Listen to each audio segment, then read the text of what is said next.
पुराना मान्छेहरूले नयाँ मान्छेलाई स्वीकार गर्न नसक्नाले काङ्ग्रेस पार्टी फुट्यो। एमाले पार्टीमा त्यस्तै, माओवादीहरूमा त्यस्तै। अब मान्छेहरूले पदमा बसेपछि बाँचुन्जेल मरिरहनुपर्छ, हामीले नै खानुपर्छ, अरूले केही गर्न सक्दैनन् भन्ने एउटा जुन सोच विकास भयो पार्टीमा। अब पहिला पार्टी भनेको राजनीति गर्ने ठाउँ भनेको जनताको सेवा गर्ने, देशको सेवा गर्ने, आम मान्छेहरूलाई सम्भव भएसम्म राम्रो सुख सुविधा दिलाउने, देशवासीलाई विकास निर्माण गर्ने भनेर चाहिँ पार्टीहरू खोल्ने, त्यहाँ मान्छेहरूलाई पछि लाउने अनि पछिल्लो चरणमा अब बाँचुन्जेल मै गर्छु भन्ने खालको सोच चाहिँ कहिले पनि नत्याग्ने। अब अहिले हेर्दाखेरि काङ्ग्रेस एमाले माओवादीमा पुराना मान्छेहरू नै छन्। शेरबहादुर देउपा नभए काङ्ग्रेस चल्दैन भन्ने सोच। अब केपी ओली नभए पनि एमाले चल्दैन र पुष्पकमल भएन भने माओवादी चल्दैन।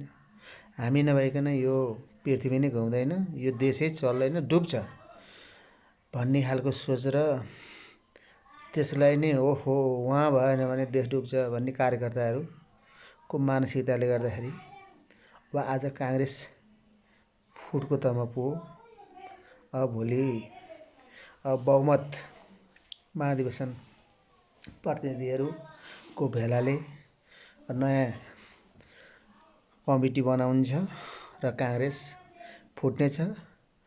गगन थापाहरूको एउटा समूह हुनेछ, शेरबहादुर देउपा लगायतको एउटा टिम बन्नेछ। यो चाहिँ नेपालीहरूको लागि दुःखद घटना हो। पार्टीहरू जुटेर राष्ट्रको लागि काम गर्न पर्ने ठाउँमा फुटेर अब एउटाले अर्कोलाई गाली गर्नुपर्ने, एउटाले अर्कोलाई थलो बसाल्नलाई लाग्नुपर्ने त्यो अवस्था हुनु भनेको देशको लागि विडम्बनाको स्थिति चाहिँ सिर्जना भएको छ। अब अहिले हुनुपर्ने के हो भने मुख्य चाहिँ यस्तो यो देशमा यथासम्भव एउटा प्रयत्न भइरहेकै थियो र गर्नुपर्ने के थियो त भन्दाखेरि भ्रष्टाचार, जुन भ्रष्टाचारको आरोपको कुरो हो त्यसलाई छानबिन गरेर सत्य तथ्य पत्ता लगाएर भ्रष्टाचारीहरूलाई कारबाही गर्नुपर्ने। काङ्ग्रेस एमाले माओवादीले जुन भ्रष्टाचारीहरूलाई संरक्षण दिने खालको कुरो लिएर आयो र विभिन्न पदहरूमा बस्ने मान्छेहरूले भ्रष्टाचार गरे। त्यसले गर्दाखेरि पुराना दलहरूप्रति मानिसहरूको वितृष्णा र नयाँ दलहरू भर्खर जो सुरु गरे तिनी सिक्दैछन्। अहिले तिनीहरूलाई देशको राष्ट्रको आन्दोलनको कुनै मर्महरू खास थाहा छैन।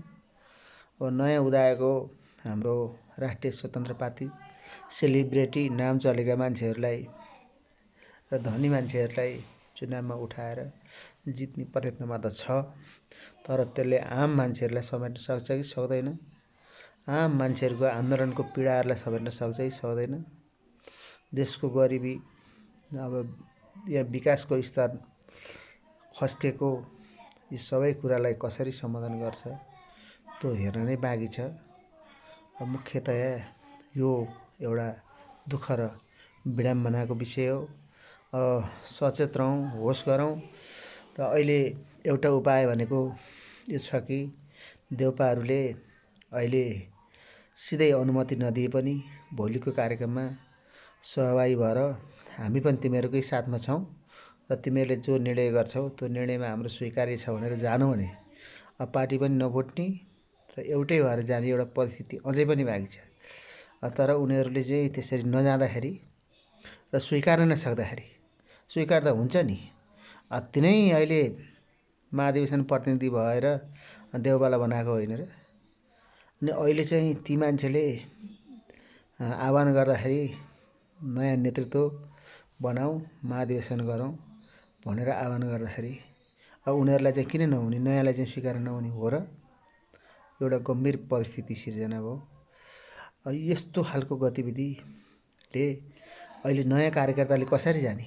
अहिले जसले पार्टीलाई समर्थन गरेर दुःख गरेर आइरहेका छन् ती मान्छेहरू पछि एउटा नेतृत्वमा जान इच्छा गरेदेखि ऊ जानै नपाउने, रकावट नै गर्न पर्ने भन्ने खालको कुरो भयो भनेदेखि त राजनीतिमा मान्छेहरू लाग्नुको अर्थ के हुन्छ, नेतृत्वको विकास कसरी हुन्छ, अहिलेको काङ्ग्रेसको घटनाले गर्दाखेरि एउटा गम्भीर प्रश्न खडा गर्न पुगेको छ।